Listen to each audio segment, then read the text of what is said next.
Today's guest is Adam Hoots. He's a lean construction shepherd and a TEDx speaker.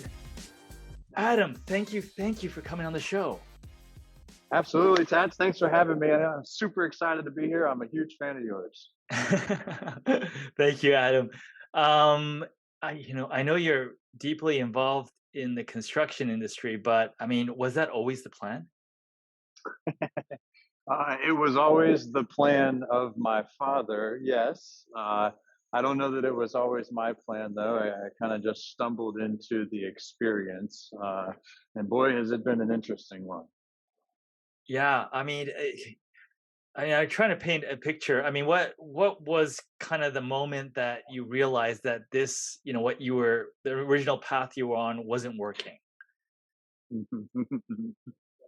So I remember the moment specifically, actually. I was standing about knee deep in a pile of muck that had corn floating in the top of it. It happened to be sewage, repairing pipes, and it was on my way home that evening in Orlando, Florida, in the middle of summer with no AC in my car. That I just had a lack of respect for myself, right? And that was kind of the moment that was like, I don't want to be here anymore. And so, yeah, my father had this plan. I think that was actually part of his plan, like put me in the trenches and make me do some really, really hard work in order to drive me away from the trades. And so from there, I went to college and then continued to progress from there. Yeah, I mean, I think you talk about perception, or I think as in the trades. I mean, how do we improve that? How do we improve that perception? I mean, you improve the perception by having a better perception yourself, right? By internally saying the work that I do provides value to society. And once you have that internal respect, I think that external respect comes pretty natural. Yeah, for sure. And I know that you've teamed up with many other sort of thought leaders in doing that. Um, how have you sort of cultivated that? Because I know the community is a word that gets thrown around a lot, just like a buzzword, like the next marketing thing. But you've successfully done it with your group. Um, what does it take to build and grow a community? Man, that's a loaded question, and can we be more specific on the community that we're talking about here? You've connected with a lot of thought leaders and cooperating together to try to bring positive change to the construction industry. Not everyone is able to cultivate that sort of relationship. It may have been organic, but are there certain things you've done or learned along the way in terms of creating some critical mass towards change? Yeah, I think it's that, like asking and aligning around the mission that you just stated, right? Like, who doesn't want to see a better construction industry? I think we can all agree and align on that. I think where we start to splinter and separate is how do we want to see that get done, right? Some people are like, hey, lean construction, or some people are like tact planning or scrum or last planner or this or that. And really, in the end, it's like, how are we removing the burden from the workers who are doing the work? And when we can focus on that from an improvement standpoint, there's really nobody that cannot agree with that purpose. And so I think that's the first thing is like, hey, what is the purpose? What is the mission? And all aligning towards that same goal or that same target. And then once we do that, it's really simple. It's as they say in the No BS tribe, just show up, right? Just show up, be transparent, be vulnerable, be willing to have an uncomfortable conversation, be willing to learn something and have your mind changed. And when you can do that over and over and over and over and over again, you build consistency, you build reliability, and that ultimately builds trust. And then once you have trust, man, then you're really on a roll. And then you can start having some of that healthy conflict, as Patrick Lencioni taught us. And then we can make commitments and hold each other accountable for results. And so that's really, that's how you do it. That's how you build a community. That's how you make it happen is you invest yourself, you be fully intentional, you be strategically intentional about developing trust within a group of people. Yeah, for sure. And you said it starts with being vulnerable and sharing. And it sounds like staying at a higher level, not getting into the weeds on exactly the how, but just coming together as the larger group at the higher level, finding the common ground first before you get into the what's. Yeah. Be open to the what's, right? Be Yeah, flexible because somebody else is going to have a better idea. Somebody who's got their hands on the work all day, every day is going to have way better ideas of how to improve the work than you do from your office and wherever you are. yeah, absolutely. Now, you talked about vulnerability. Not everyone's comfortable with that. They view that differently. Is that something you had to work on, or did it come naturally? It is something that I've had to work on. I What did say you? that so I say that jokingly a little bit because you and I have started to have this relationship over the emotional bungee jumpers, which like shout out again, Jesse, my boy Chewy, old Chewy. But so and when you ask, so I'm going to be critical of you. Like it's hard for me to like continue to like if you ask me a question, I'm caught in this. How vulnerable do I want to be with Tats right now? Should I just answer his question? Like, yes, it's hard for me, or should I like, yes, it's hard for me because, right? That's this level of connection that we have, and because I know you, I want to dive deeper, but I'm going to start like challenging you now, if that's okay. Absolutely, 100%, 100%. Give it to me. So yes, yes, it is challenging for me to be vulnerable. Yeah, that was the yes or no answer thing. I hear you.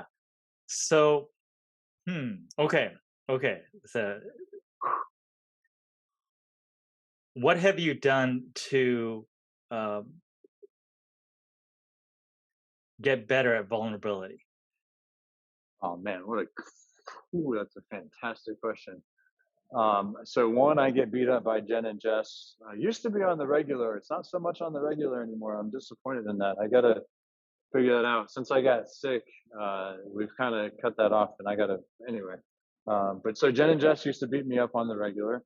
I think I've developed a candid relationship with Buddy Brumley. I think you know Buddy. Um, that emotional bungee jumpers group. Holy crap, has that helped me? It's interesting because the exercises that we do are all for the coach. Like, how do you ask better questions and no solutionizing and no solution shanking and all that. But in reality, I'm over here like, man, this is free therapy for me. Like they're working on their questions, and I get to like talk somebody's ear off. And so I think that group alone has helped me. I still struggle, right? I'm still like, I was raised by an old school yelling, screaming, throwing hard hat superintendent who is now converted to an IPD approach of collaboration and all that. But again, I was still raised from the perspective of do this, right? Like get in that trench and fix that. I don't care what that muck smells like. And so, um, yeah, I think, did I answer your question there, Tats? Yeah, absolutely. That's fantastic. Okay, but exactly what you said earlier is that how do you ask better questions? It's something that I'm trying to do more of and stuff like that. Um, how w- w- uh, what is your vision for all that? Like, what is your sort of? It's a good question. What is the vision for what you're trying to do? Like, how do you tangibly measure it? Yeah, I think, man, I love that question too. You're full of good questions. Heck yeah, bring it, baby. So I, so I'm a co-founder of the Skilled Trades Alliance, and our mission with the Skilled Trades Alliance is to help trade workers have as much pride in their career as they do in their work.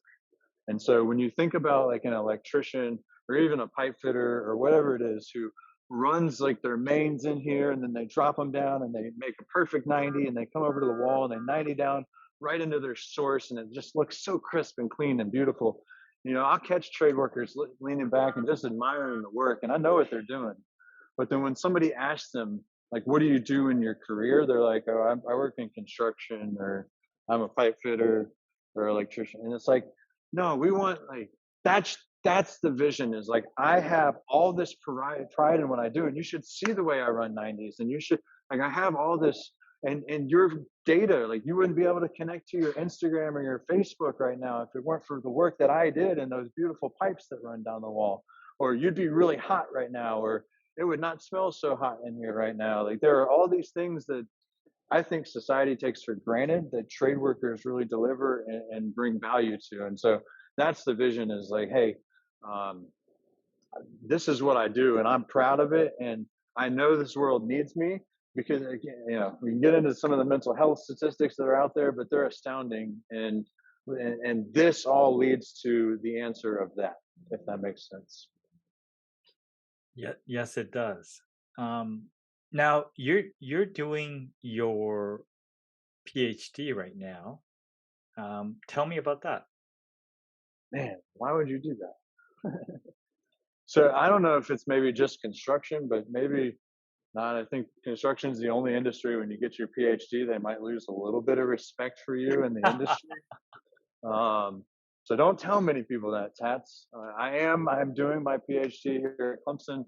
Uh, I don't know really what to tell you about it. I'm trying to get through my master's. Hopefully by this summer, I've actually got a meeting at 2 o'clock my time to talk about getting through in the summer. So we'll see how that goes. Hold your breath. Don't hold your breath. Cross your fingers. Um, and so, yeah, and then plus 3 years from when I graduated my master's, I'll have my PhD. So I'm gotten to teach a class here at Clemson this year called construction scheduling, and I've taught these youngins. I taught them personal clarity. I taught them time blocking and time boxing, and then we talked about CPM. Then we hit tact and last planner, and actually Felipe taught them Scrum. Kevin Rice with Lean Tact taught them tact planning, and Jordan Christensen with Intact taught them tact planning, and then Jesse came and taught them last planner system. And so these kids have no idea like how awesomely prepared they are for the industry. I mean, they know things the industry doesn't know, and I keep telling, like, warning them, like, you can't go out there and just say, "All right, we're going to do a tact plan," because they're going to look at you like you're crazy. But so yeah, so I've just man, I just rambled a bunch and I forgot your question now, but I thank you because it was an awesome one. I forgot my question too. Uh, a lot of what you're doing, you know, involves change management. How do you approach managing change? Little pieces at a time, right? Like if you're working with a team and you try to change too much, they're gonna, one, think you're crazy, or two, think that it's too much work and their other way is better. And so the trick is, like, how can you get in there and make these little minor adjustments here and here and here, and then the system starts working a lot better. And as a leader, that's tough to identify. That's why asking good questions is really part of it, right? Because then you get people to open up and you get people to ramble on and forget the question and then just go right to, like, this is the freaking problem that we're experiencing, no matter where your question was. And so it's just that, right? Like making those small changes in the system and knowing you don't have to do everything today or all in one day, but you know, you have time to make changes to make things better. I think that's the mind. Like, we don't have to change it all in one setting. Absolutely. And Adam, is there anything that I did not ask you, but you wanted to cover? I mean, I'm yours, Tats. Whatever you want, I'm here for you, my man. This This isn't question about was for me. you. I know it's a yes or no question, but is there anything that you find yourself telling people that you commonly come across? I know you don't want to solutionize, but How about what this? Can yeah, I tell you something I don't really tell people when I come across? absolutely love that. So I am a kidney transplant recipient who is recently back on kidney dialysis in need of a kidney. And so, again, that's not something I open up to many people about, because then it's like an avalanche of questions. So, yeah, how about that? Does that work? Absolutely. Thank you for sharing. I mean, you practice what you preach, right? Being vulnerable, willing to share. Um, that's the first step, as you mentioned. Yes. If you know somebody on dialysis, it sucks. That life is miserable. So go and love on them. Go say a prayer for them. Just do whatever you can to make their life a little bit more comfortable.